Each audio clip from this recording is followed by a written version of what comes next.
flies right in front of me, and its right wingtip is 5 feet from my face. Oh, wow. And that's when I realized what I'm looking at doesn't have feathers.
Welcome back to the Jupiter Podcast. I'm your host, Tom Franklin, and today we have on the wonderful Jason Mclean, who's going to come on and talk to about some stuff that I don't know anything about. We're going to see where that conversation goes. Nonetheless, I hope I earn your subscription today. If you guys keep coming back to the show and you enjoy it, please go ahead and like and subscribe to the channel, hit that bell notification, all the good things that you do over here on YouTube.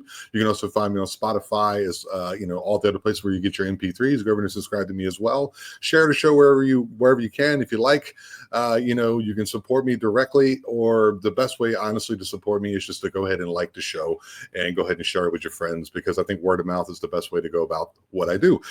So I got t-shirts in the bottom of the description. Always my guests, all their descriptions and links are always in the description, and all my social medias are down there. You can follow me over there. I pop up some stuff there, Facebook, all that stuff, Instagram, all that good stuff. I'm on there, except for X. I don't deal with that. It's a little too much for me. And so with all that out of the way, like I always say, let's welcome to the show Mr. Jason Mclean. Pleasure to meet you, Tom.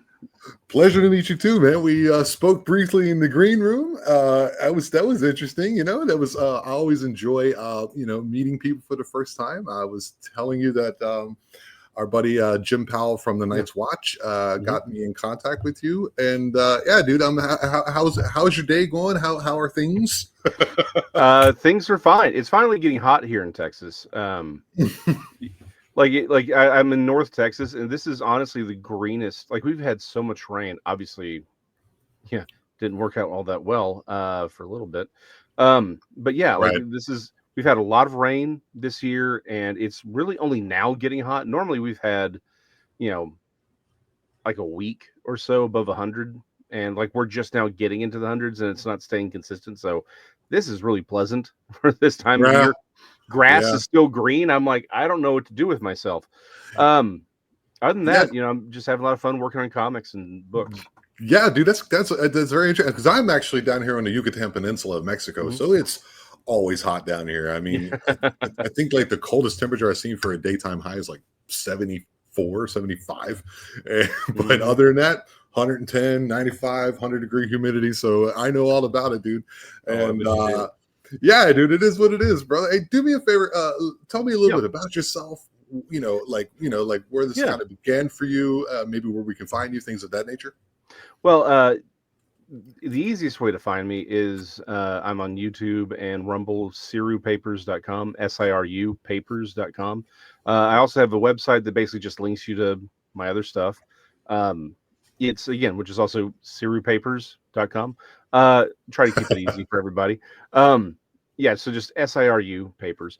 My story is actually pretty simple. I grew up here in North Texas, just south of Dallas, in a small town, small suburb called DeSoto. Um,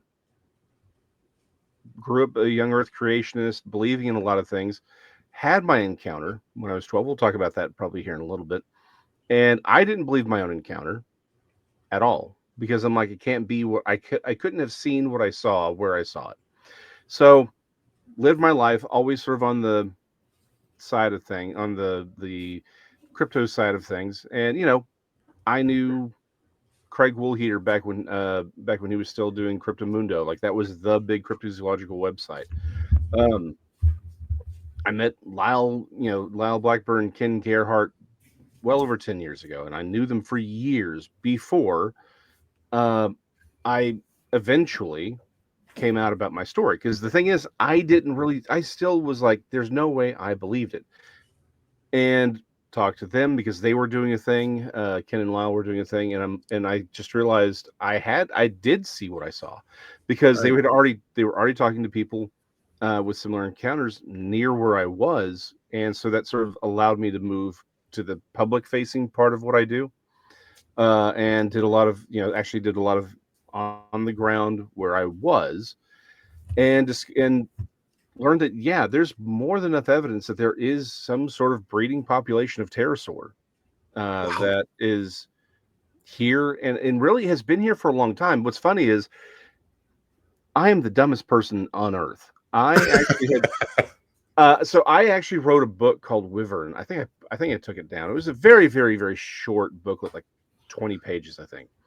But what I did was I used, because I am an artist, trained in art as an art historian. I make my life as an escrow officer because that pays the bills, right? But I was able to sort of use art history as a way of saying, look, there is reason to believe that the wyvern specifically is a ramphoractoid pterosaur, and spent a lot of time showing how that's really the only answer we can come to, and that we can kind of trace its impact through art and connecting some things. And I did all this before I ever talked to Ken and Lyle about my sighting. And it wasn't until very recently I looked back and I said, "Oh, the entire reason I wrote that book was because my subconscious was like, hey, dummy, you saw something." Right. Right? Right. It's like looking back on it, I'm like, oh, that's what I was doing. But at the time, I would have been like, no, I couldn't have seen what I saw. But we can look at evidence and show that these things have been around. So Well, the you're having reason, like a little bit of like cognitive dissonance in your own head, like to yourself. That's oh, interesting. absolutely, yeah, I appreciate that, honestly. I really do. At least like there's a lot of people who do that, and they simply will not. They'll spew it out, but they won't actually reflect it back in. And that you actually did it in a book, and then go ahead and took it down. That's a very interesting journey that you took for yourself. well, and like I said, I took it down just because I think I could do a better job in the future. Oh, fair enough. So, but it's like I didn't realize why I had done the book, um, and really, I leave a lot of my stuff up only because I I want there to be a trail of where I'm coming from because I don't want to try and hide. It's like, okay, well, I've changed my mind on something, or maybe I have a different view on something. I want everything to stay up so I can go back and reference it and say, hey, I did think this. Here's why I've changed my mind. Oh, that's great, man. I like Right. that a lot. I like that a Uh, lot. in fact, like I think the second video I did on the new run of Syrup, because I've got a couple other channels up, and I had done a lot of Syrup papers, and I came back and said, okay, I'm going to do this because I didn't like the whole rat race of doing live streaming. I started off in Texas Front Porch with Ted Okay. Kingdom, you Yeah, I know. know him. Yes, I know Yeah, him. I was actually his first co-host. Okay. Helped sort of get him off the ground there for a while, and kind of did my own thing. Did some stuff over on Untold Radio, and just kind of getting the feel of what I like, what I don't like, and I realized I don't really want to do this as a thing, right? But I realized I should have a place for my thoughts to exist on this material. So I restarted Serial Papers from scratch, but like I did a video. I didn't like how I did it, but instead of taking it down, I just redid it because I want people to go back and say, "Oh, I see why you do that." I think that kind of accountability is important, right? Agreed. Yes. Particularly in this field where there's so many people out there and I will not say again, I will never state names, but there's so many people out there who are deliberately, knowingly lying to make a buck, right? Oh, I It's agree with you, and it's kind of disgusting actually because people are yeah. having real experiences, real encounters, Mhm. and those are being then subverted by this, this nonsense. I agree, man. Yeah. And Yeah. so now so I think that kind of accountability is important. Like I said, I'm right now I'm focusing on more on doing things like comics and books. I'm actually working on my first true fiction book. It'll be a light novel, which is essentially a novel but with a lot of illustrations. Is probably the way to look at it. Okay. Uh, but that's a lot of fun, and so You do that's the kind of where, illustrations as well? yeah. Mhm. Oh, I'm that's an artist great. and illustrator. Yep. Cool. And so yeah, I mean that's me. I'm a biblical paranormal researcher, which is created to ask. So people ask the question, what does the Bible have to do with any of this? Okay. And I would suggest everything. Uh, my my belief is that every every worldview, right, has there are is built on suppositions, and you should be able to test out any worldview, any opinion, any theory, any hypothesis with reality, right? What do we actually see? What do we actually encounter? And the thing is, I would suggest that a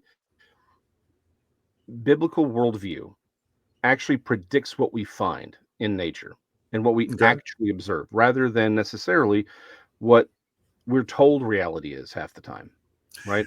True. And so True. that's sort of where I stand. I believe, a lot of people have said, "Well, Jason, you got a lot of an interest in politics and philosophy and stuff like that."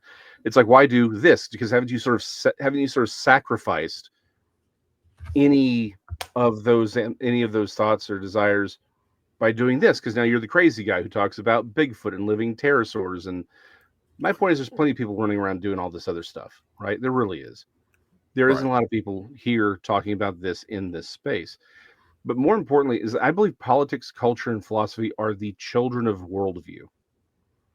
I think worldview is far more important than any of those other things because if you get the right worldview, then everything else is going to shake itself out. People can't do terrible things to one another if their worldview is that human beings are intrinsically valuable. Right. If That is agreed. That is 100% agreed. If every atrocity that you can go and shake a stick at, whether it be, Mao, Pol Pot, Hitler, Mhm. the dude in Russia, I can't think of his name, Stalin, any Stalin, of yeah, those. Yeah, it was, I can see his picture, but I couldn't spit the name out.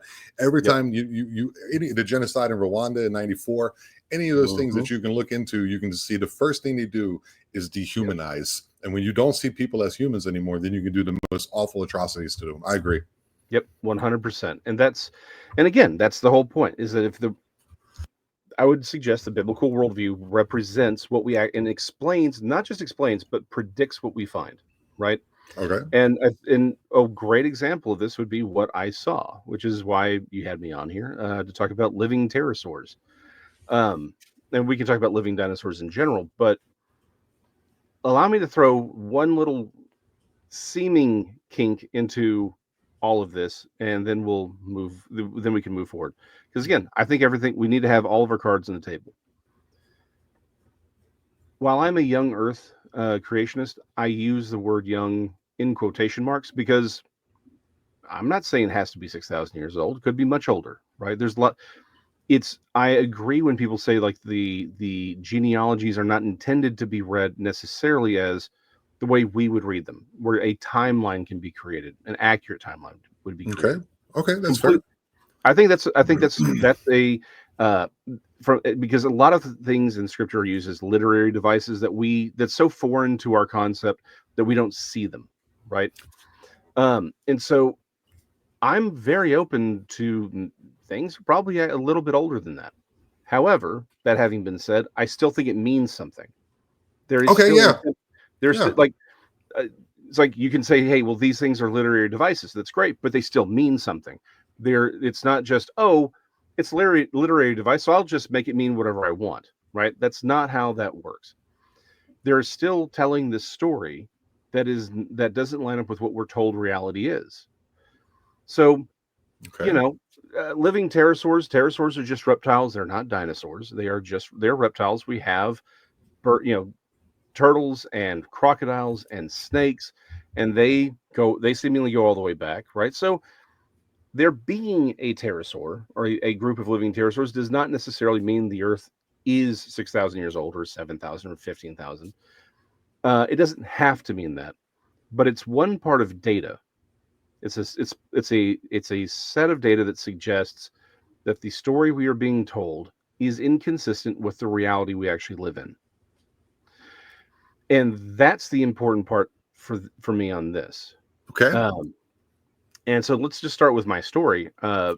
so I Sure. can so I can get into explaining how dumb I am about not believing my own story. Um, Okay.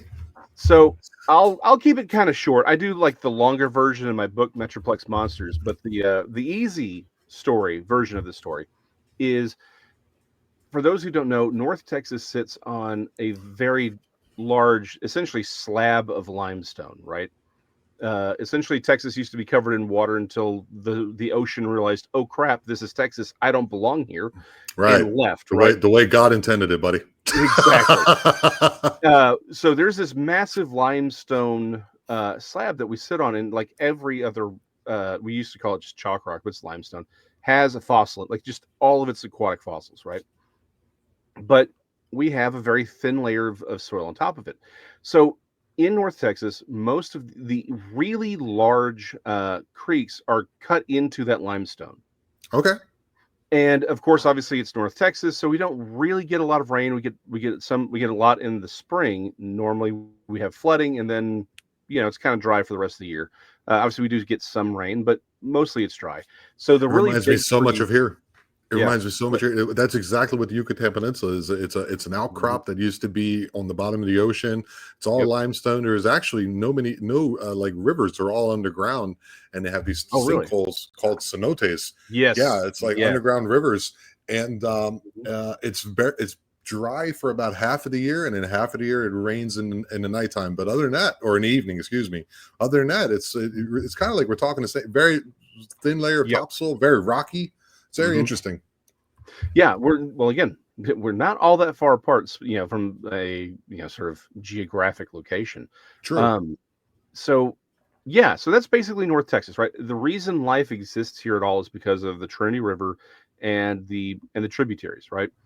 So we kind of have to build around the floodplains a little bit, and that's where all the trees are. That's where all the scrub brush is, and we mow right up to it. In fact, in my book, I literally call it the green wall, because essentially we're like, okay, this is the wild area. We're just gonna mow right up to that point, and then we kind of have to leave the rest alone because it's a floodplain. It will flood. There's nothing we can do to stop it. Okay. All And right. so what that does is it creates this wall. Like, you can't see into it.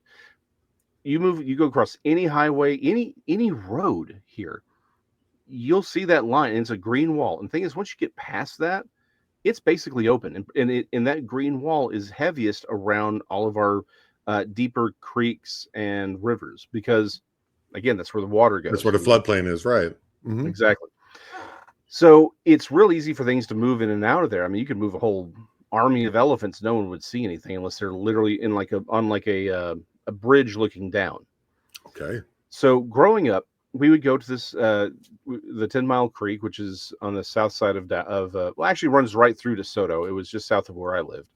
And Texans are amazing at a lot of things. Creative naming, not really one of them, right? It's like, why is it called the 10 Mile Creek? Take a wild guess. I It's 10 miles long, yeah. right? It's like, why did we call this Cedar Hill? Because it's a hill with cedar trees on it, right? Again, lots of things we're good at. Creative naming, not among them. So I'm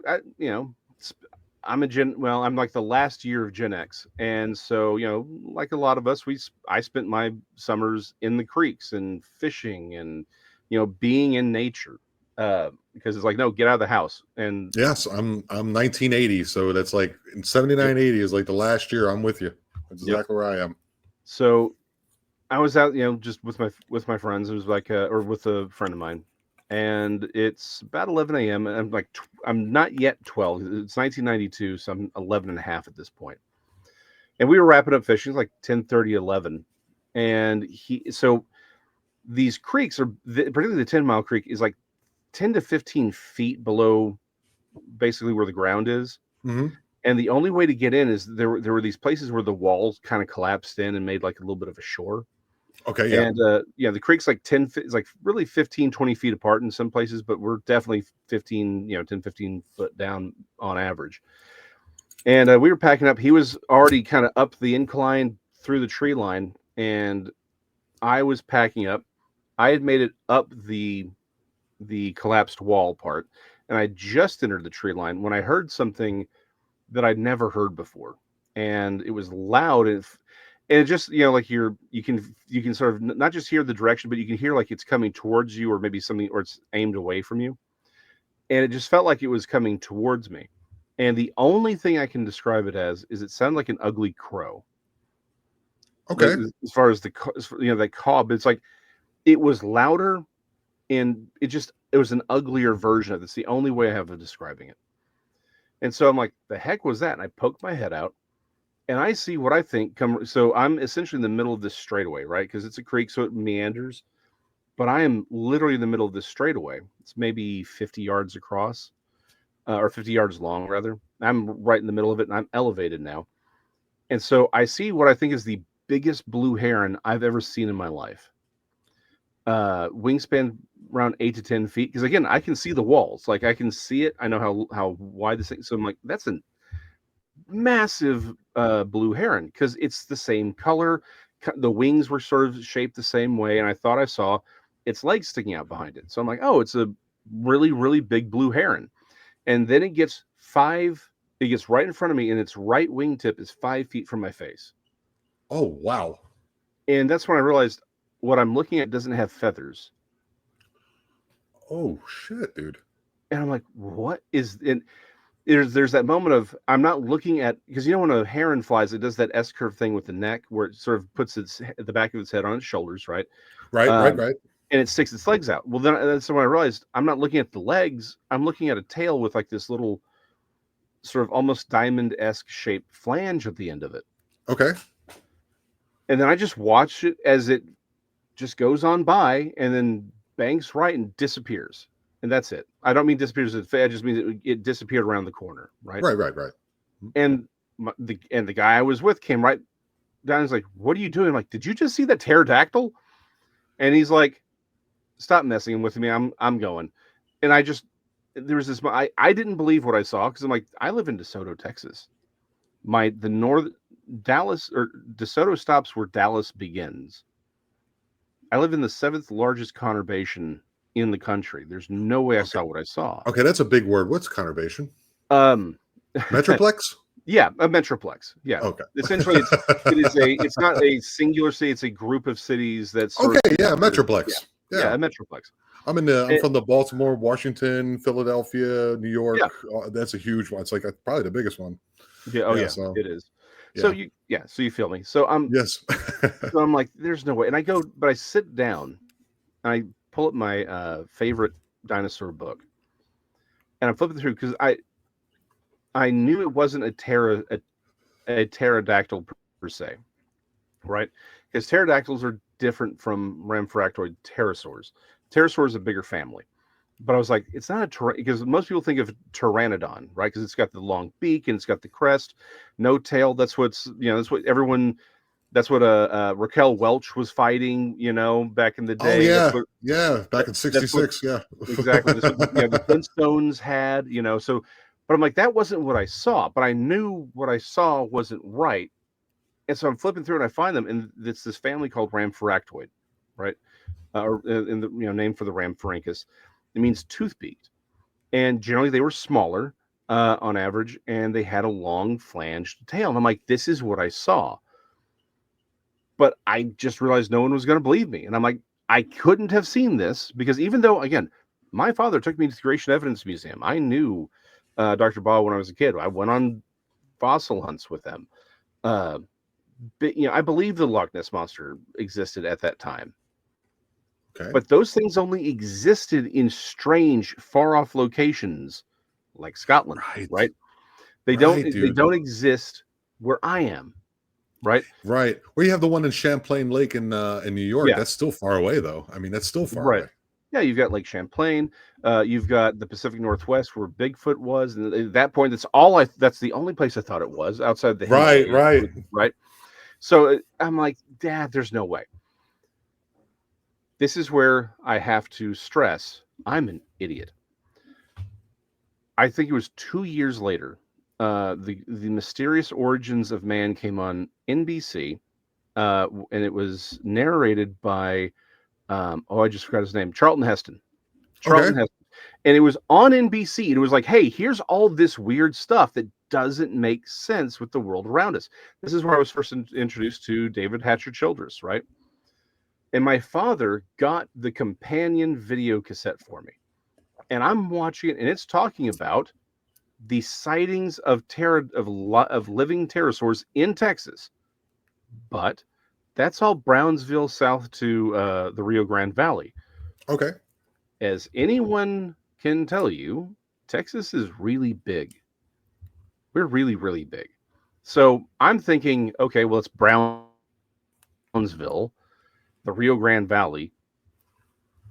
That's nowhere near where I am. So there's no way what I saw could have anything to do with those things. Plus, they were all describing pteranodons, pterodactyls. They weren't describing what I saw.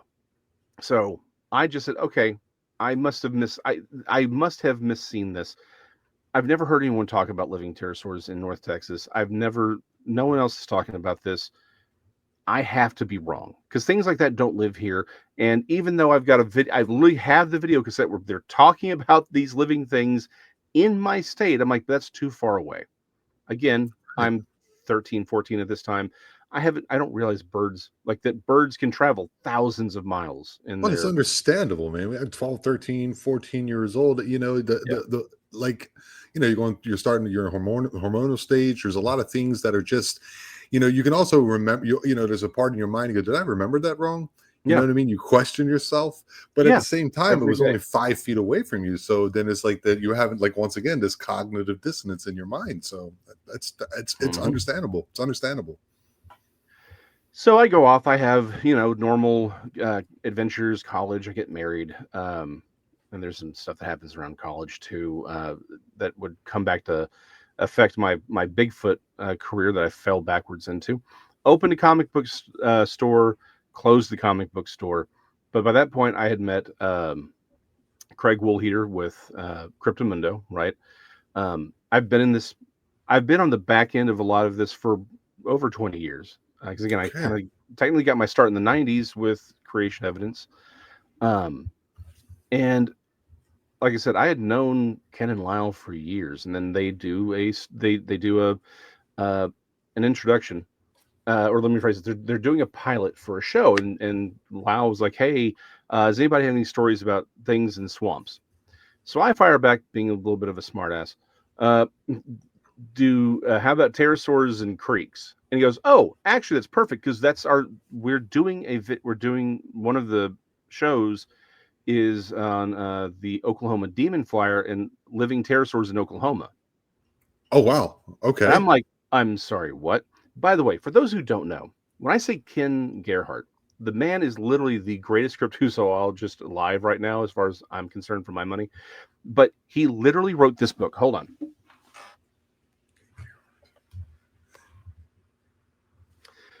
Big Bird, Modern Sightings of Flying Monsters. This is literally about pterosaurs in Texas, and they have a ramphoractoid on the cover. I had known this man for years and never told my story. So again, I am an idiot. I had written my book Wyvern, showing that these things were alive not just up until the Middle Ages, but actually until much more recently, and gave reason to believe that they are the reason for the sighting for the Jersey Devil and others. But I did not say that. I just couldn't accept that I saw what I saw until I'm talking with Ken and Lyle, and they're showing me this sculpture. Um, it was made by an eyewitness from Oklahoma, which is I'm like an hour. I'm a little over an hour from the border of Texas and Oklahoma. Okay. I'm much more closer to Oklahoma than I am to Waco. Well, I can get to Waco in like a little over 40 minutes. I'm definitely closer than I am to Austin, right?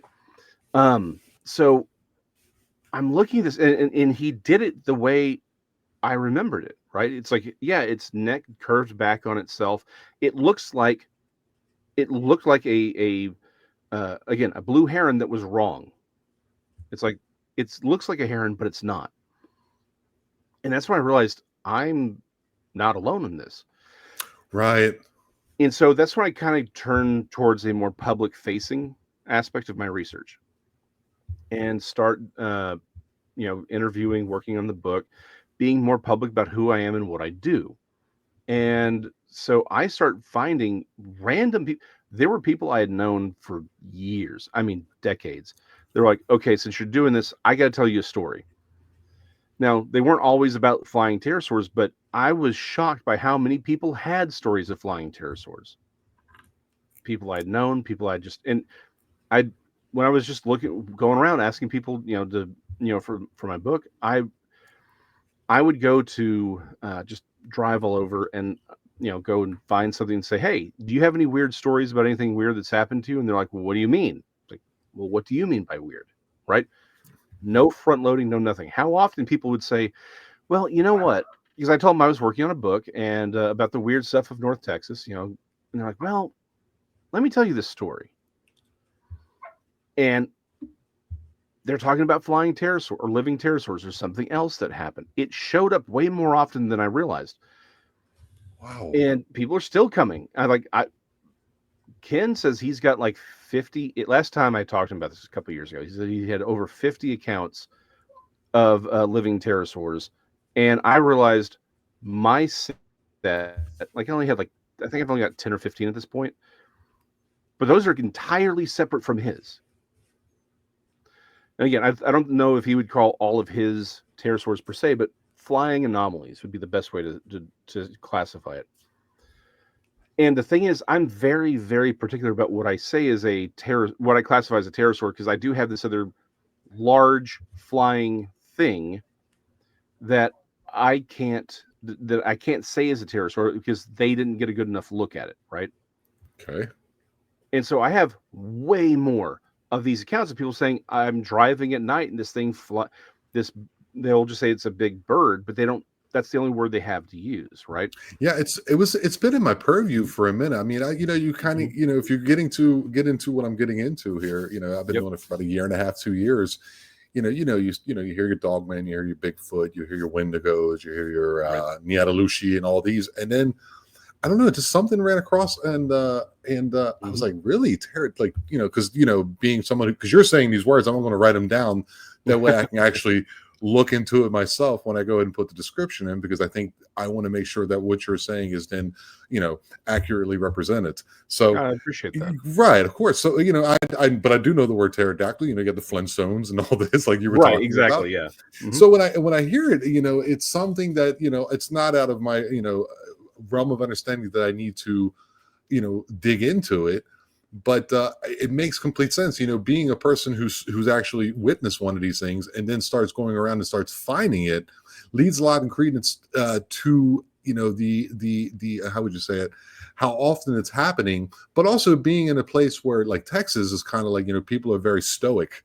They're not going to sit there. They're not going to sit and talk about something that they've seen because other people are going to look down their nose at them. So I think the way you went about it by, kind of like introducing yourself and saying, I'm writing a book because I've experienced this. I just want to know if you know anything, was probably the right way to go about it, dude. Really. Well, I appreciate that. And that was because, again, I just realized I didn't believe myself.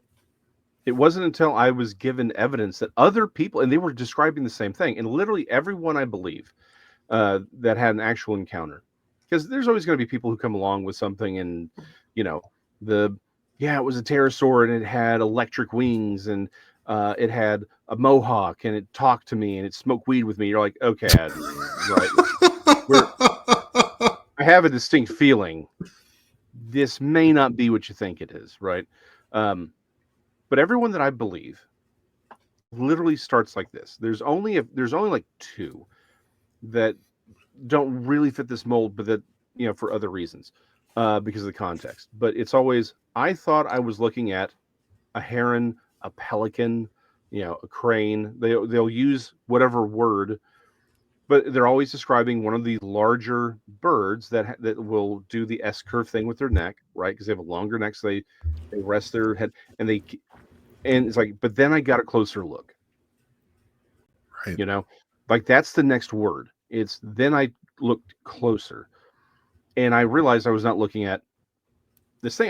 They're like, it isn't, well, I just knew there was something going on. It was, no, I'm just looking. It's like, oh, hey, look, there's a bird, or there's a pelican. I'm in traffic and I'm just kind of waiting, or it's flying right beside us. And then we realize it's not right. Like, Right. it's I not what think it looks like.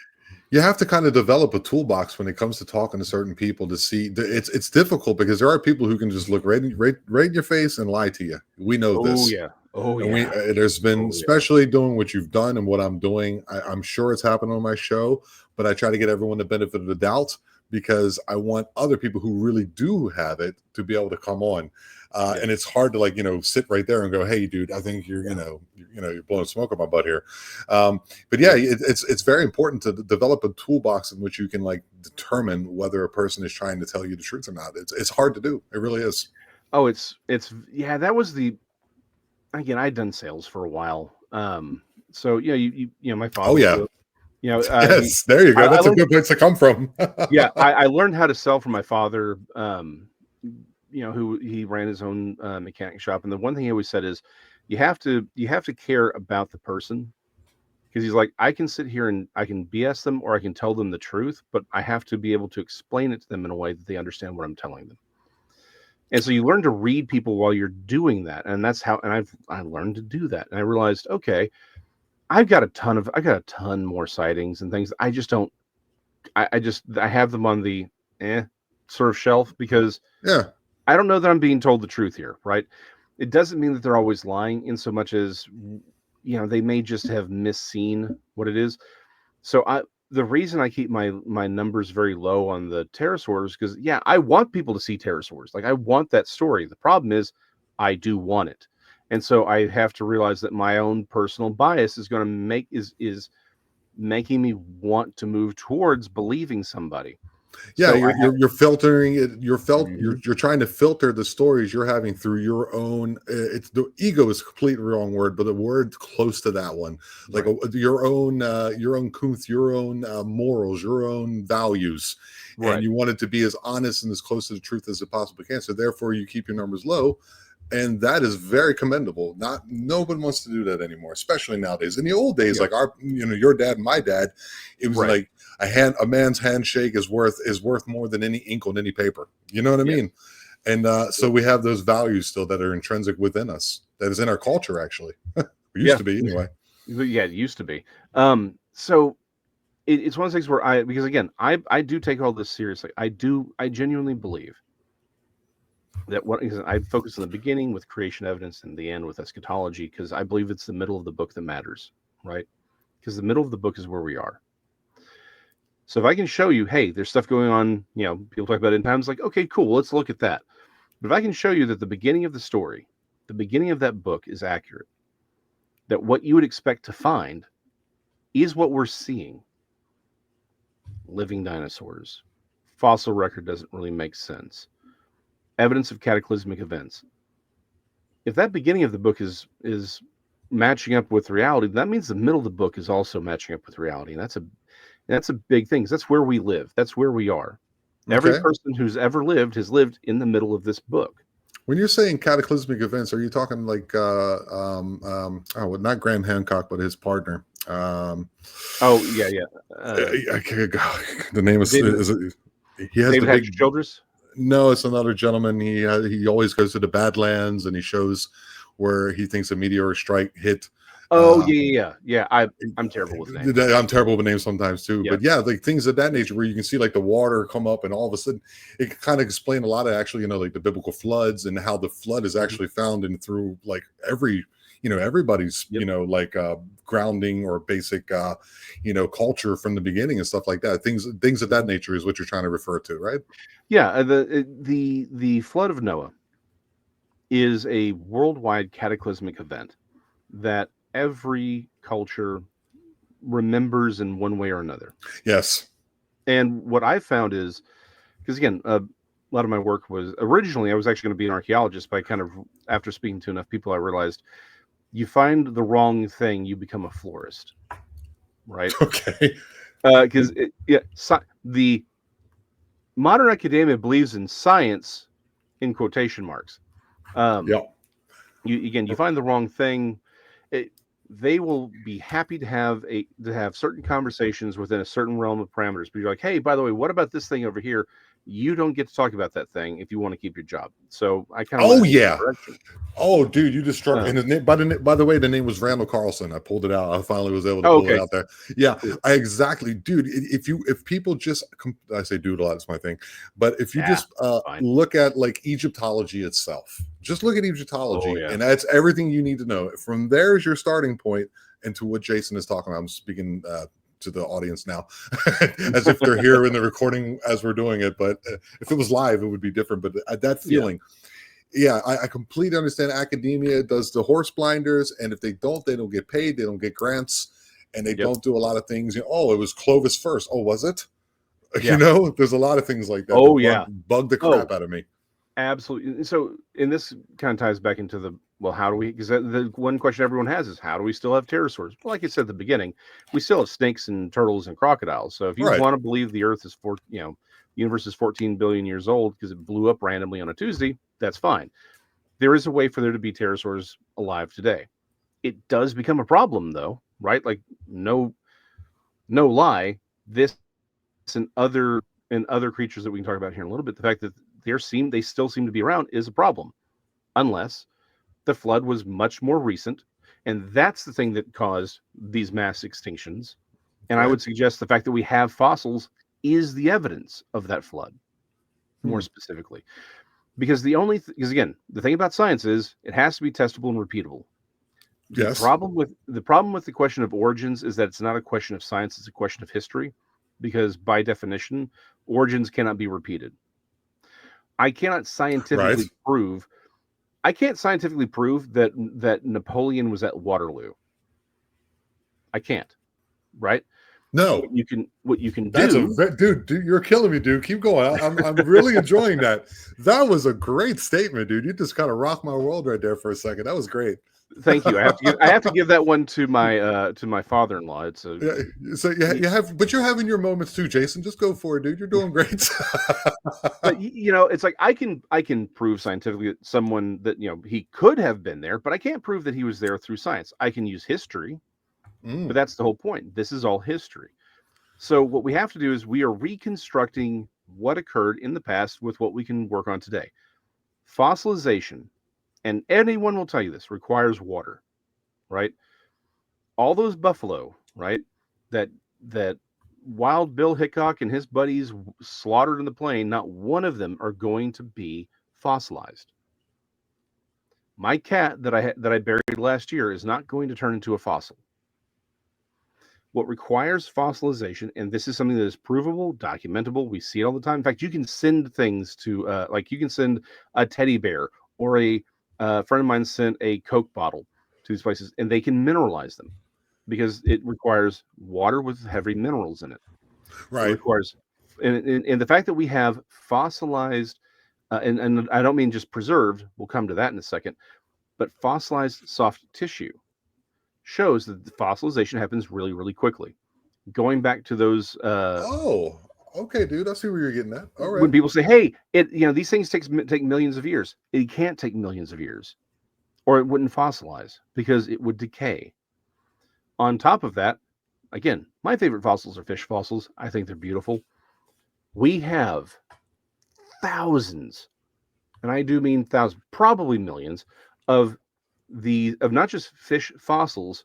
But it's like, here's a school of fish, and they're just instantly frozen in time.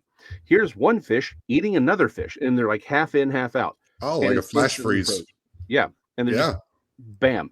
We have fossils of ichthyosaurs giving birth to live young.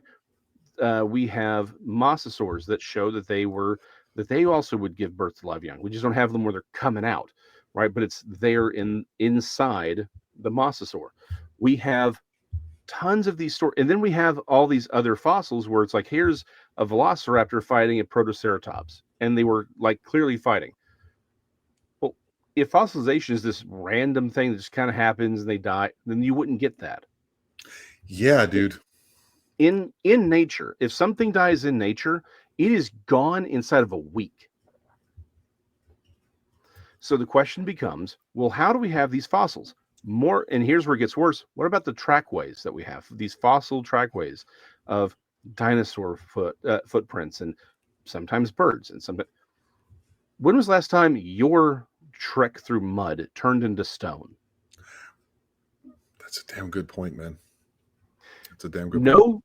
No trackway could exist if there was a single rain between that foot being stepping into the mud and there being a in the event that turns it into stone.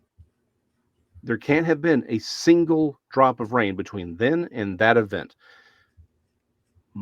The most likely and the more probable answer to explain how do we have things that are frozen in stone so quickly that they're still eating one another, or they're giving birth, or they're in the middle of a fight. How is it that it happens so fast that soft tissue, like we have essentially a mummified ankylosaur and a mummified hadrosaur, how is it that it happens so fast that we get that material fossilized, that we fossilize them in mid movement? A lot of velociraptor, well, not just fossil, but theropods in general, their heads go back and their neck kind of cranes like they are a bird that is drowning. Why do we have this? Because there was a worldwide catastrophic event that essentially covered them in mud in highly mineralized waters and put them under pressure so quickly that they couldn't wiggle free. And the ones where the bodies were kind of scattered, probably because they had already died. They were already dead, and the scavengers were already eating them, and we've fossilized them in that moment. Okay. That is what we would expect. And here's the other thing. What does the Bible say? It says, before this flood event, the earth was perfect. It was made perfect. Now, there's a lot of conversations what perfect means, but at the very least, we would have to say optimized for life. Fair? Okay. That's a fair assessment, yes. Right? There's a lot of ways we can slice that pie, but I think the easiest way was it's optimized for life. Okay, cool, we're there. Then there's this flood event. And everything seems to be less than, right? People are living for hundreds of years before the flood, then after they're living 120 years, right? Then normal lifespans hit. And there's this sense that everything's less. So what you would expect to find is evidence of a world that was bigger, longer lived, more robust, right? Healthier in every possible way than what we have today. You would also expect that what we have today would be the relics of that world. That all we have are we don't have anything new. We just have the small percentage of survivors from that prior age. That is literally what we see. We have everything was larger. I don't want to imagine a spider that's 3 feet across, but tarantulas with 3 foot long, legs. Dragonflies with 2 foot wingspans, beavers the size of Volkswagens, glyphodon, short-faced bears, giant ground sloths. The list goes on and on. Yes, bison, right? And it's not because everyone points to like Titanosaur and the Titanoboa and Deinosuchus, which was basically a crocodile that was, larger than a bus. Everything was bigger. Everything. And everything we have today, you can point back and say, oh, well, it's the descendant of this thing. In fact, non-creationists, normal mainstream, big government-funded scientists will tell you that 95% of all life that has ever existed is extinct. Hmm. I'll be doing a video on this, sooner rather than later. But people say, "What about evolution?" Darwin is Noah's best friend, because Darwin's theory completely falls apart when it comes to origins of species, but it's really, really good at describing how you get a small handful of animals into a bunch of more animals. Okay. It works I've once you actually read. I've understand actually it. read that book. I've actually read that book. So that's my whole point. How could I have possibly seen a living pterosaur? Because they were on the ark, and it happened thousands of years ago, not millions upon millions upon millions of years ago. This is why we find soft tissue and hemoglobin, active hemoglobin, in dinosaur fossils. Double, triple, quadruple the half-life of biomatter. Do whatever you want with it. I don't care. You can't get more than 1,000,000 years out of any biological material. When we cut open a dinosaur bone and we have soft tissue in there, that means we are dealing with something that was fossilized thousands of years ago. Because, like I said, let's double or triple, or I'll give you 1,000,000 years that you can still have viable soft tissue in something that's not in a perfectly refrigerated environment. In fact, if you gave me something that's like, we're going to put in this perfectly refrigerated, optimized machine, after 1,000,000 years, it's still going to, that there will be no active DNA. There will be no active hemoglobin. All the soft tissue, all of it's decayed into nothingness. Hmm. We know this. We can test it scientifically. You can't get 1,000,000 years out of it, but I'll give you 1,000,000 years. Where are you getting the other 63 million? Or in the case of the supposed age of Triceratops, were you getting the other 119 million years that we're getting soft tissue out of this? It doesn't work. So what It you're does work. what you're saying is that you're combining some of the science. You're saying that science doesn't have all the answers, which I completely agree with, especially when it's government funded. There's a lot of, we just had that happen 5 years ago, and we've seen it was just a big money Oh, yeah. grab, and there's a Mhm. lot of evilness involved in that. Let's just go ahead and say that Oh, yeah. it was a concerted effort to actually, I believe, lower the popcorn. That way, I like that. we have to go through YouTube rigmarole to make sure that we get that. But Understood. you are still using some of it, and I think it's pretty cool. You're using like completely overlapping magisteria to try to understand. This is your worldview. I don't necessarily agree with it. There's things, but I do. There's things that are definitely making me question some things, and that is what I'm here for, man. There's nothing wrong with that. Oh, yeah. Why Well, why can't I sit on a fence? What's wrong with me sitting on a fence and just listening yeah. to everything? You know what I mean? And But that's important. that's how this works. We have to have a conversation. The problem is Absolutely, that absolutely. conversation was shut down about a century ago to Mm. make way for a very specific worldview. I always say, it's not, people say, "Oh, so but isn't science and religion opposed?" No, that is literally conflict theory. It was created in the late 1800s as a way of saying, they created this mythology that science and religion are at odds, when our modern science came out of religion. It literally came out of Christianity. It was Well, it comes churches.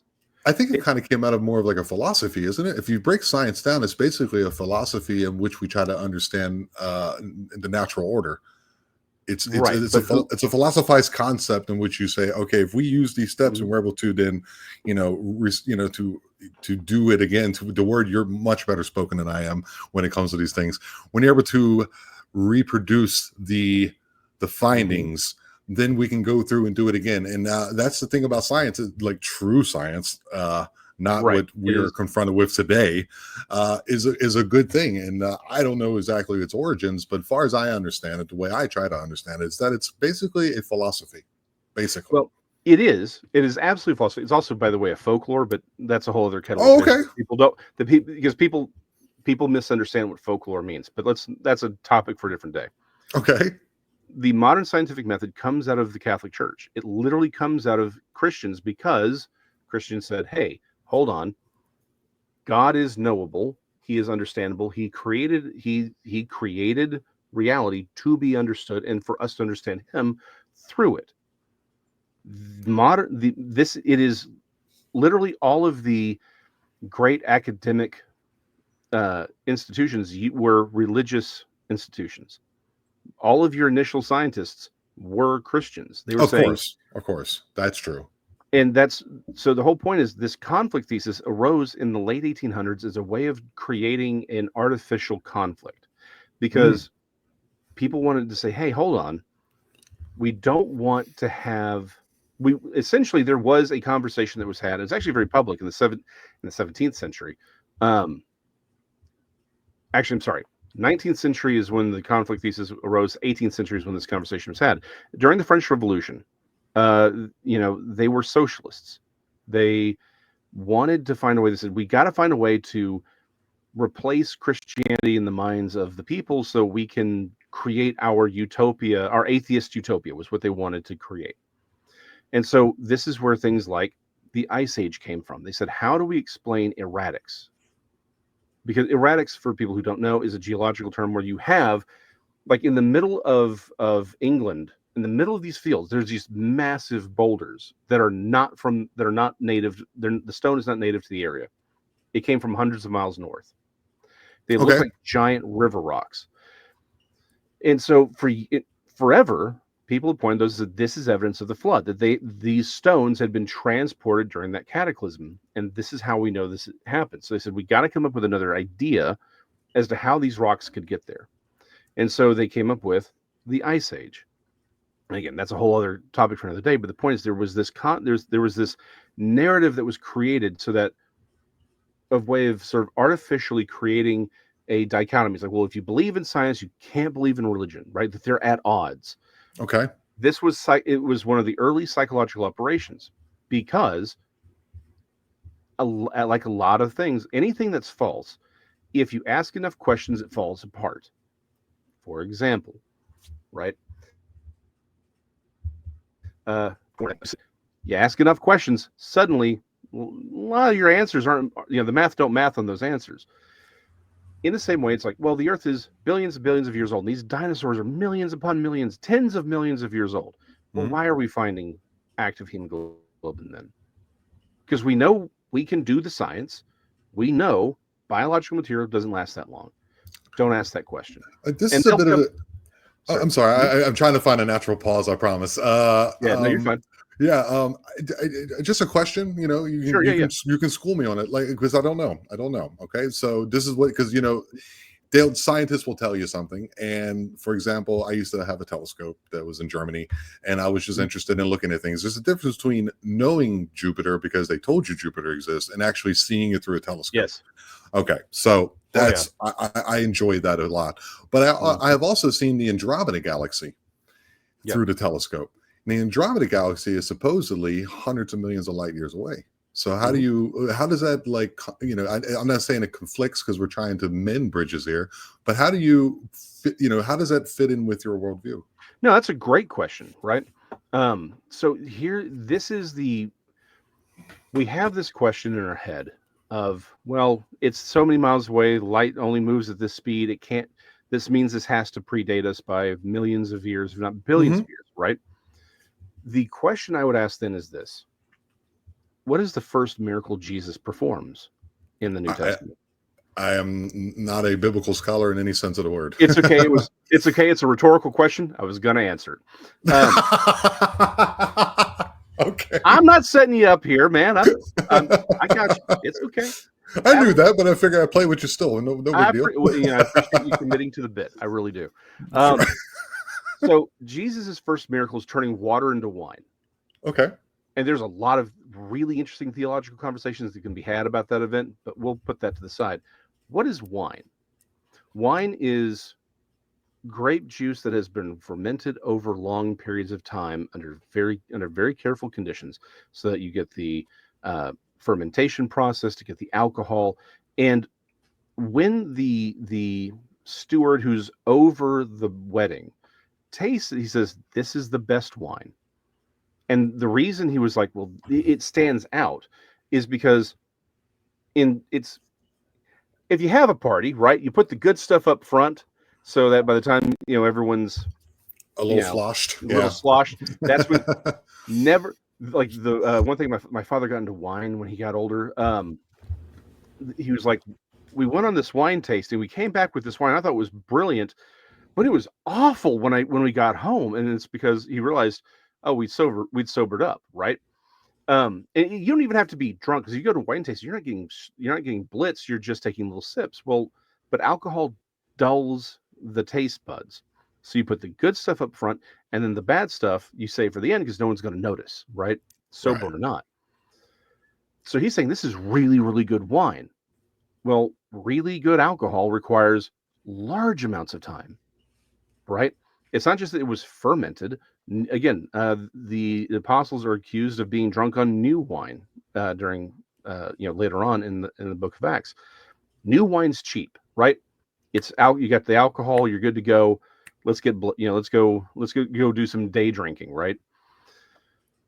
Good wine takes a decade or better to mature, to get that flavor. So he's saying this is a really old vintage. That means instantaneous. I would submit that if we could magically go back in time, take a sample of that wine, it would test old. It would in every test because it would be actually old, not the illusion of age, but actual age, even though it was instantaneously created. Go back to the creation narrative. What happens? God creates Adam. He creates these animals. Everything's mature. It is old enough to do its job. The fact that things appear old does not mean that they are in actuality old. I would suggest it is old, but not the way we think of it. Okay. Right? He creates it. It has, your Gen X, you remember the original Star Wars came out, right? It's episode 4. I didn't see Star Wars until like 2008.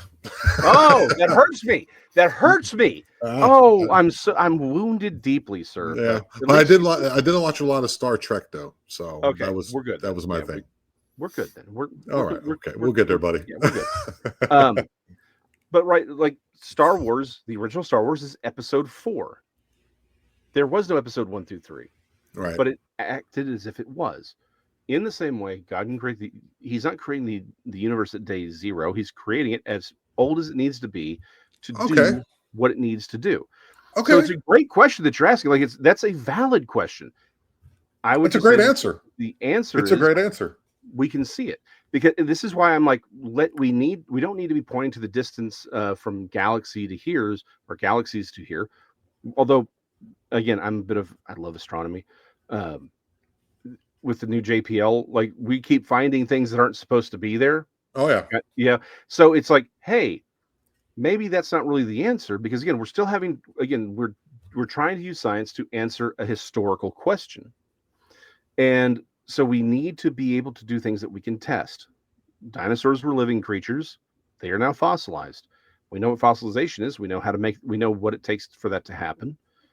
Those are things we can test. We can test, there are people doing carbon dating on the biological material found in these bones, and they are coming up in the order of thousands of years. No kidding.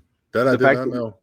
And again, this is not anything that's under some secret government lock and key. You can go read. There's a journal for carbon dating, and they publicly talk about they keep finding carbon or C14 in coal and in diamonds. And that's all supposed to be hundreds of millions of years old. Carbon dating, once you get past really 50,000 years, you're done. There shouldn't be anything there. So diamonds and coal should be 0. For those who don't know, carbon dating, so C12 is the stable molecule. But when it's in the atmosphere, particularly in the upper atmosphere, it gets bombarded by cosmic rays like the Fantastic Four, and now it's C14. Well, that C14 is unstable, and so it loses those 2 electrons over time. We know what the half-life of that is, and that's how we test it, right? Right. But again, by the time you hit 50,000 years, you're done. And yet we keep finding C14 in coal and in diamonds, and it shouldn't be there. The fact that we have, again, going back to my conversation about fossilization, The fact that we have fossils is indicative that there was a massive cataclysmic event that affected the whole world, creating these fossils, or at least most of the fossils that we have.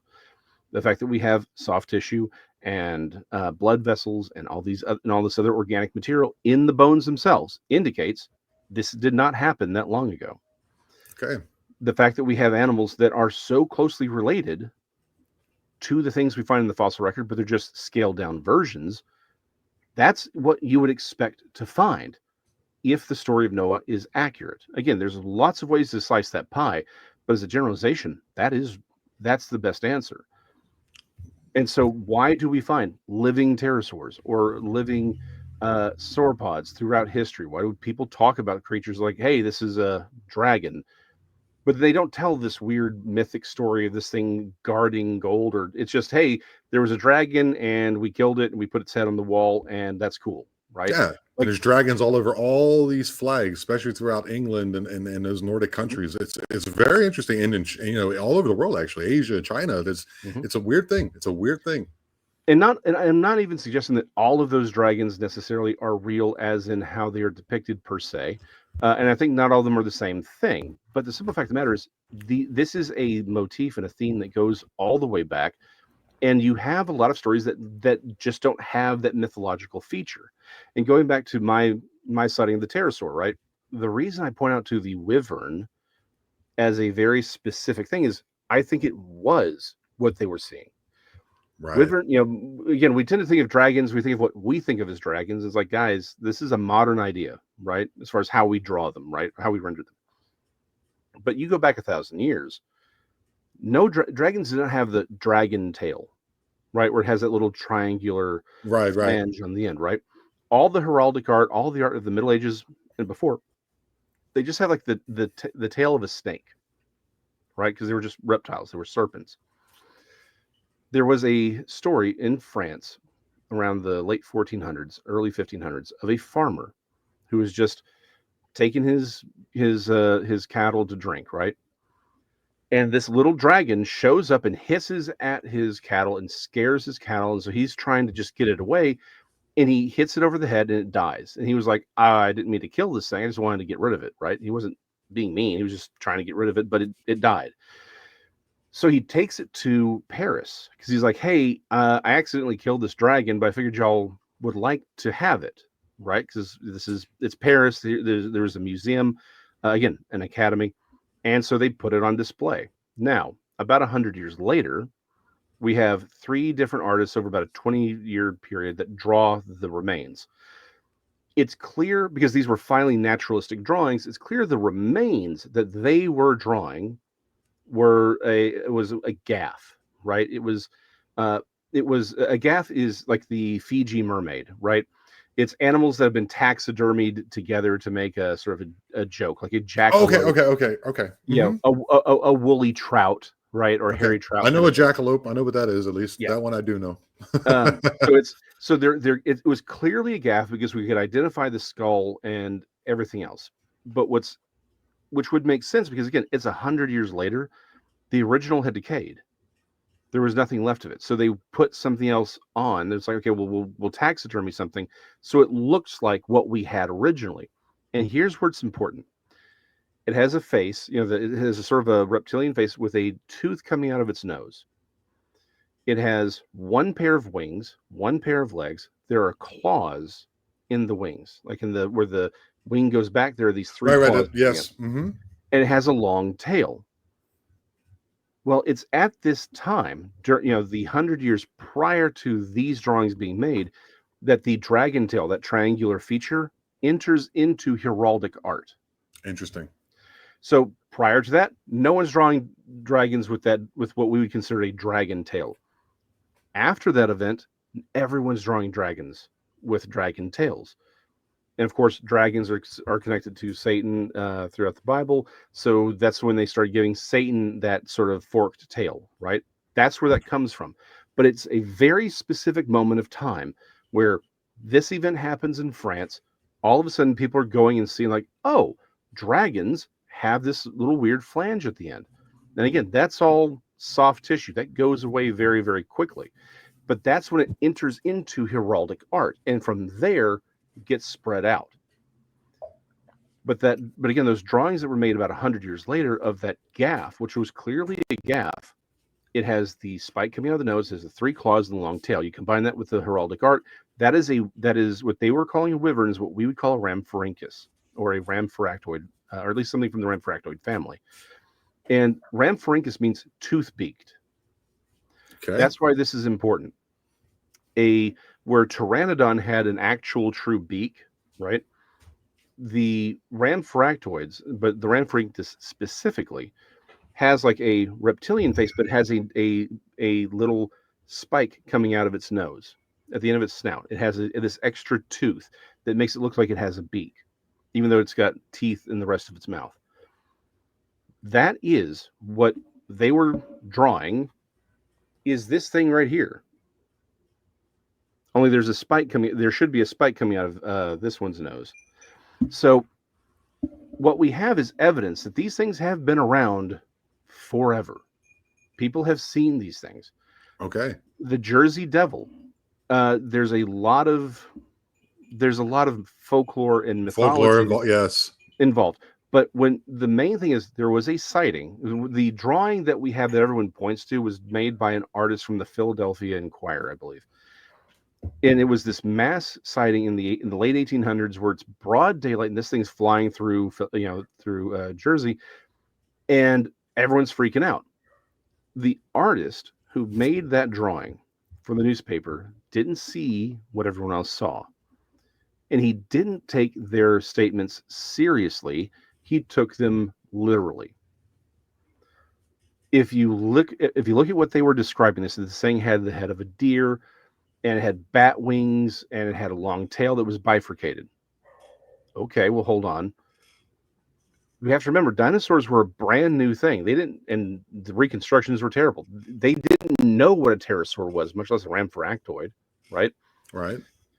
They were just trying to describe what they saw with what they knew. Like what you did, would you seeing the bird, or I can't think, the crane, or whatever you call it, crane, or you used another word, a blue herring. That's blue herring. Right. Yeah. Right. So it's like, because that's what I thought I was seeing at first. So they were trying to translate what they had seen into something that they knew. But the guy who worked for the Philadelphia Inquirer, I think it's either the Inquirer or the Examiner, one of the two. He didn't take them seriously because he probably didn't think this was real. He thought it was probably just some made up thing. So he took them literally. And that's why we have this weird looking thing, right? But what were they trying to tell them? We saw this thing that it had a longer face, right? It wasn't the face of a bird. And it had a large wingspan that was not a feathered wing. This was a membranous wing. And it had a long tail with a flange on the end, right? It was bifurcated. That's the devil's tail, right? That's a rhamphoractoid that they're describing. Okay.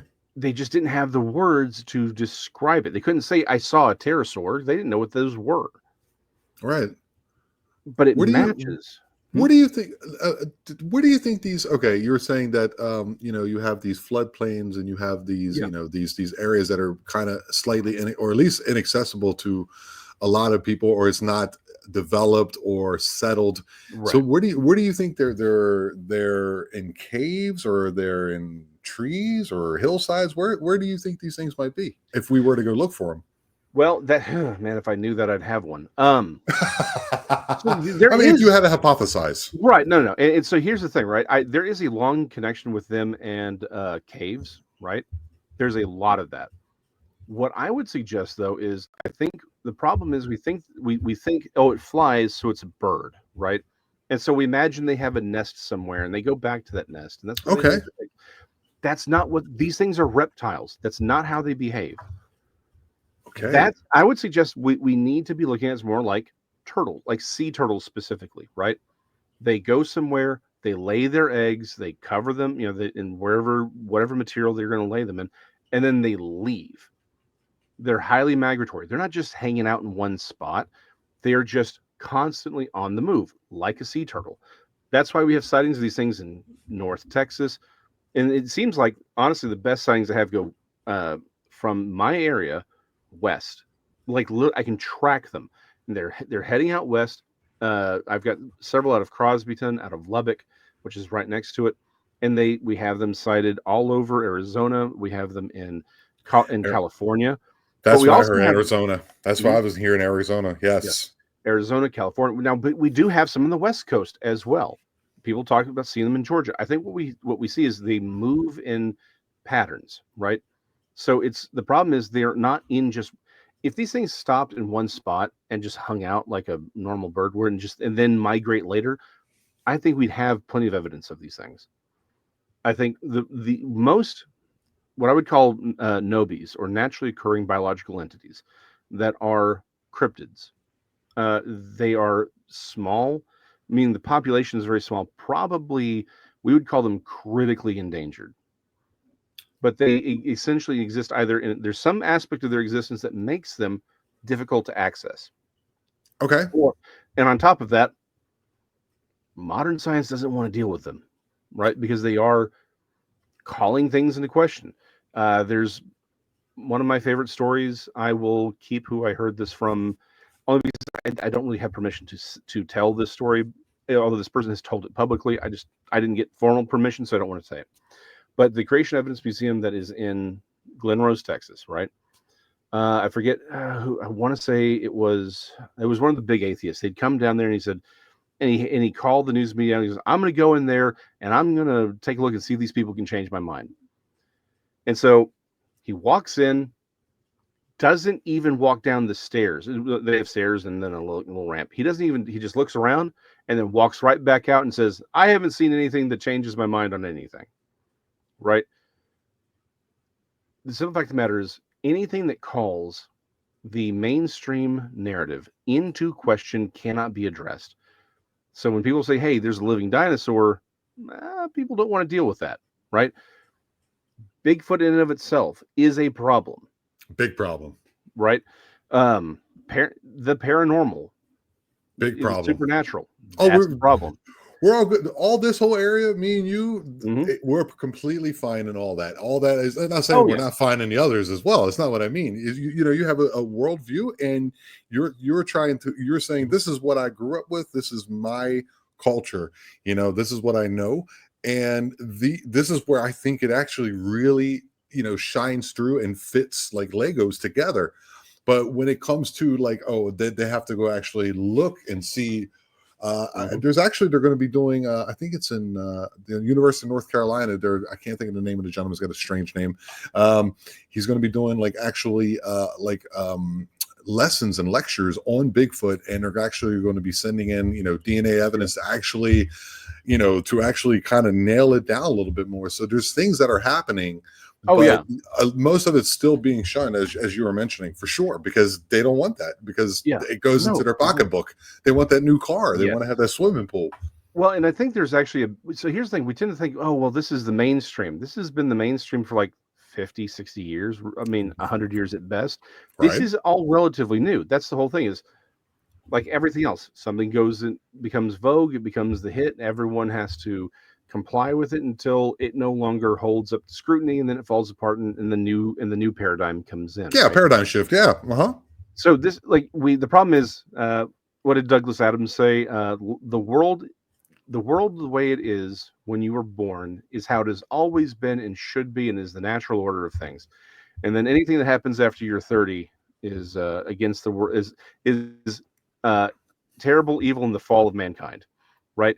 So we were born into this concept thinking, oh, this is the normal way. No, this is a very modern idea. The problem is it's falling apart under scrutiny. Right. You go back 200, you go back 100, you go back 150 years. People are like, yeah, I mean, they may not have called them fairies per se. Some of them would have, depending where they came from. They'd say, yeah, there's spirits out there. Right. There are dragons and weird things, and there's forest people. Like, yeah, that's absolutely true. They wouldn't have doubted it. Right. Because there was no point in lying about it. But a purely atheistic, sort of Darwinian worldview that came into vogue can't have these things. Living dinosaurs are living testimonies that their model doesn't fit. Same thing with Bigfoot, because there shouldn't be any large primates in North America. Right. The supernatural should not occur if this is a purely mechanistic world, right? Right. It's so these things are living, breathing examples of why the accepted government model doesn't work Yeah. or reality. But that's the reality that a lot of governments work off of, because that's the worldview that allows for politics of and philosophies that look in Hmm. cultures that look down on humans and say we are cattle to be manipulated. Yeah. We are we are we are chattel to be exploited. Yeah. That worldview requires that worldview is what's required to do things to people and say it doesn't matter because nothing matters. Wow. Yeah. And a little bit of an omission. I used to be an atheist for a very long time, for years. But the Lots of one that, people were. yeah, of course I was. I grew up and there's still things I will always have problems with Christianity. That I mean, Mhm. I'm dating a Catholic who's devout. I watch Christians debate Muslims, and I go, Mhm. oh, I can see why at least that one's wrong from my point Yeah. of view. I'm not Oh yeah. shitting on anyone's beliefs, but from my worldview, I don't see that. So for me, it was always like, okay, how do you explain love? Well, it's a mechanistic thing and biological occurrences happen. Like, no, dude. When you go, these are mostly people who don't have children. And when you look into your child's eyes, or Yes. or a dog or anything, your parents, and you look in there, there's something that cannot be explained through some type of chemical imbalance, or whatever you want to call it. That for me Yeah. is what started me going like, okay, this isn't true, because I've read the books. I've read Daniel Dennett's book. I've read Dawkins' Mhm. book. I've read Christopher Hitchens' book. There's a lot in there that I go, okay. There's parts. There are Yeah. parts that I still get it, but it's I think the more people run into it and they see that the materialistic scientific worldview isn't the only thing, they're going to start looking back at some of the old things, because a lot of things under the Rockefeller school system to make us sit Oh in yeah. line, so we just Mhm. become obedient workers and things like that. A lot of that's going Yep. away. Yeah. Homeschooling, a lot of things are going away. A lot of it, and it's good. Right. Because we think that this is all that the mainstream, the way we grew up was normal. Everything Yeah, we grew up with because it evolved post World War II. It is very great it, point, dude. it's very new. Heck, Bugs Bunny is older than most of the way we think, that we consider to be traditional, right? Whether it's chemical farming and in a centralized school system, like Bugs Bunny's older than that. Um, Heck, pizza is brand new, right? We think pizza, this thing's been around forever. It didn't make it to the United States until post World War II, 1947. And even then, we would recognize it as pizza, but we wouldn't have been the thing. That wouldn't have been the thing we ordered. So a lot of what we consider to be traditional, this is the way it's always been, is very, very new. And the reason it's falling apart is because it doesn't work, right? Those things that cannot stand will not stand. True, And true. so that what we are living in is the age of, oh, this stuff doesn't work. And it probably never actually worked, I right? think we're kind of saying the same thing, though. I think Mhm. we can definitely make amends right here. I'm not saying that there's any amends is the wrong word. That we can mend things together, to put things Mhm. together. Is that I'm more I use a lot of Eastern mysticism to explain a lot of things for myself, and Right. but I do listen. I really do. I honestly do. I'm learning a lot, and trust me, I'm catching up. Uh, but at the same time, I think we are in the age of enlightenment. I think something happened somewhere along the line. You can even like point it to like the Mayan 2012 thing, where they said the end of the long cycle of the calendar. Maybe that was the end of the old world. We are now in the age of Aquarius, which is like the age of Mhm. enlightenment, and people are looking for alternatives. Not to say that the Bible is an alternative, but for a lot of people, it may Mhm. still be. You understand what I'm saying? Oh, no, it And, absolutely would be. right. Well, and here's the thing, it always has been the alternative. Okay. It has always been the counter. We think, oh, the Western Europeans, they're Christians. Not really. Yes, the Bible was intricately involved in the sort of cultural evolution of Europe, But if you look at how things went, really, it's only been the last few hundred years. Really, when it really became Christianized, the Christian worldview has always been the alternative to everything else. That's why it was always opposed. That's Very why it was interesting. always. That's why Nero was using Christians as torches, right? Christianity has always been the alternative view to the world.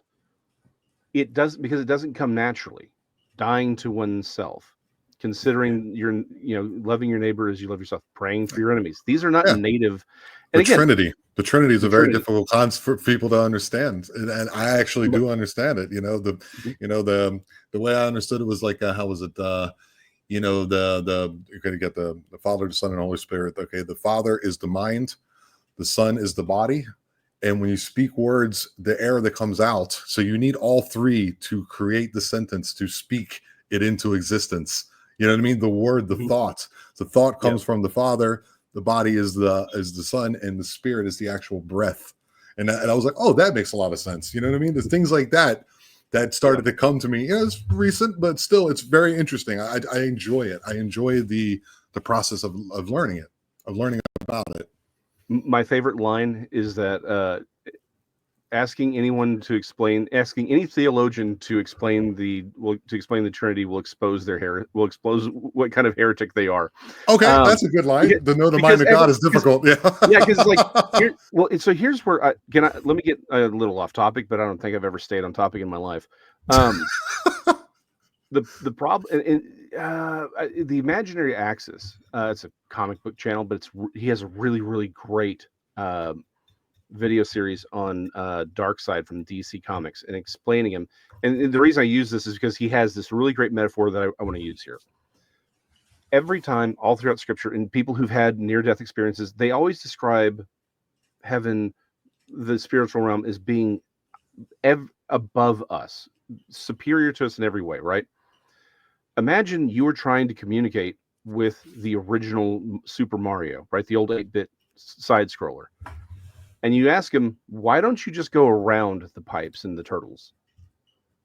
He'd look at you like you were nuts. It's like that word wouldn't have any meaning to him because his universe is up, down, left, and right. Right. There is no around. There is no depth. It's a 2D universe, yes. Correct. Essentially.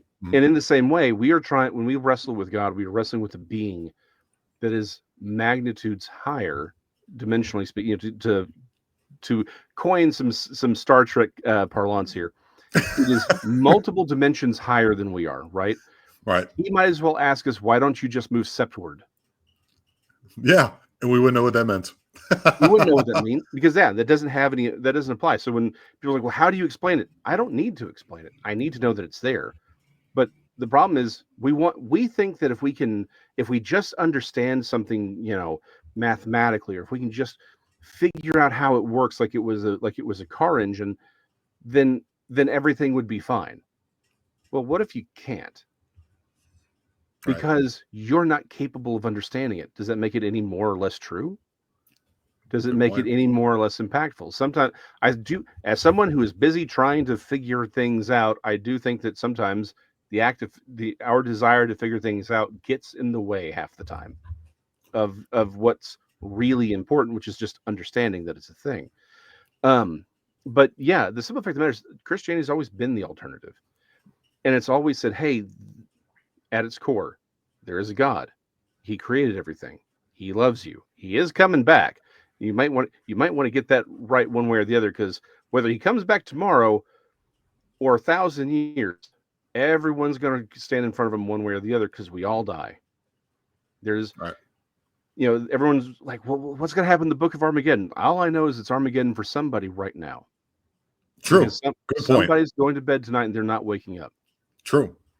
Or they're Someone's sleeping in yeah. some sewer tunnels in Liberia or something. They're just awful conditions that they're living in. Yeah. Good point. Someone's going to work tomorrow and some lunatic with a gun has shown up, or someone's heading home and there's a drunk driver, or pick. We're ain't none of us getting out of this thing alive. True. Right. So it's always been the alternative. And again, it is my worldview, but it's also my chosen worldview because I can't find any other way that this world works without it. It's the best explanation I have ever found for humans, our behavior, and what we actually see in the world. Again, not what we're told exists, but what we actually see and interact with. I've noticed that's Right. No, particularly with the it's a very good point. It's a very good point. The way you said that, it was very eloquently thank you. put, man. That made a lot of sense. I can't just be another pretty face, right? I got to bring something. No. I mean, between both of us, we ain't winning no beauty contest anytime soon. You know. Speak for yourself. I am a sexy slab of man meat, sir. How dare you? I'm going to start winding this down, man. I told you when we first met, you were like, "Hey, how's it going?" I was like, "We're not friends yet." I was like, "Well, we will be by the end of this," and I guarantee, and I hope that I've proven my point. And it has been an enlightening. It has been a very I think it's been a very. I love how you put the building blocks together. I love your Thank you. how you were able to, what's the word you're looking for? Like the self, like where you can kind of like hit yourself in the face and show everyone that you do it. There's a word for it. I can't think of the word for it right now. I enjoy that. I enjoy that immensely. There's a lot of things we're going to disagree on, but that's what discourse is for. That's why it exists. That's the fun part. That's the fun part. It would be boring if we all agreed. I have to disagree with myself half the time. Of course. Yeah. Beware the sound of one hand clapping.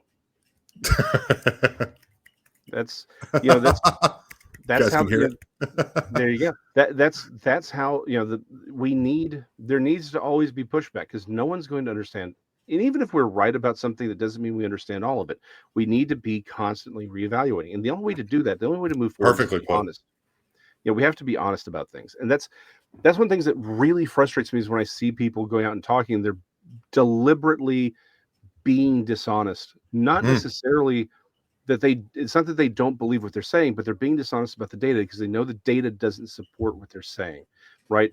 And so they're manipulating it. It's like life is hard enough as it is. We don't need to make it harder. These questions matter, right? If this was like, who's going to win the fight, Spider-Man or Batman? Okay, it doesn't matter, right? Who cares what? It's going to be Spider-Man. I don't care. The Batman stands can hate me for that. It's going to be Spider-Man. Spider-Man's my guy. I'm so not a comic guy. Oh, you're breaking my heart again. It's okay. I'll forgive you. I'm a rock and roll music art guy, man. I'm an artist myself. I'm an oil painter as well, and a musician and a stand-up comedian. So there you go. It's a little different. I go about it a different way, but I gotta be honest with you, man. I just want to know what's next for you, dude. Like, you're gonna just continue on doing your comics, or you're gonna continue to come forth and speak with people on podcasts. What's next for you, man? Well, honestly, so I've got the Crossing Realms conference at the end of September. We the nice people over the Island of Misfit Toys, that is Texas Front Porch, and Donnie. Oh yeah, I know them. Yes, stuff. Great group of people. Blondes and Booze and Bigfoot Michigan Rob and Paranormal Paul. We're putting on our own conference. It's going to be great. Dr. Dean Bertram's going to he's going to be there. He's going to be presenting he's got a little short film that's being made into a whole film, The Man Who Invented Flying Saucers. It's going to be amazing. Oh, that's cool. It's beyond cool. And I keep seeing all the rough cuts for the full film, and I'm like, this is amazing. But we've got all kinds of people who are going to be speaking there. So if you're into cryptids, or if you're into UFOs, or you're into the paranormal, come on down. It's going to be great. It's going to be a lot of fun, and you can poke text with a stick. I will draw you something. I wouldn't say to do that. We're not here. We do not advocate violence on the Eye of Jupiter, man. Oh, I do. Oh, I absolutely do.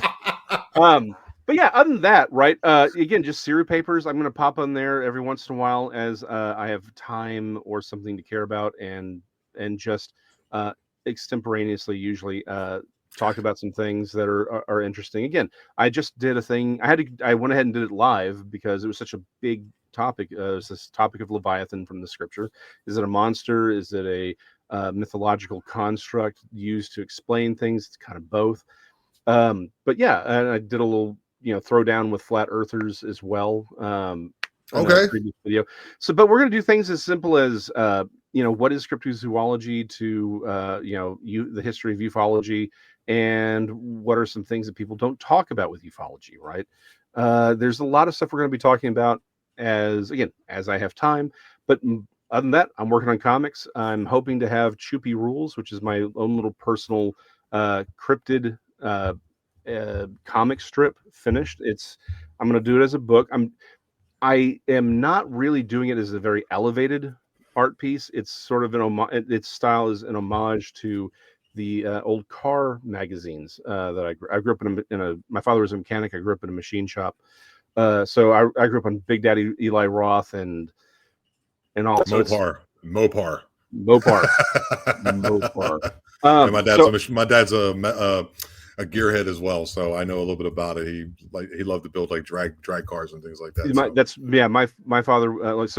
I grew up. So he owned a European auto repair shop, but he grew up in doing drag racing and building those cars. So trust me, I'm right there with you. So the comic is very much an homage to that. I'm hoping to have it done by the end of the year, but I'm also working on other books. I got my first fiction book that I'm working on right now, and I've got a comic about the harrowing of hell that I'm writing right now. Hope to have that out at the end of next year. So just a lot of fun.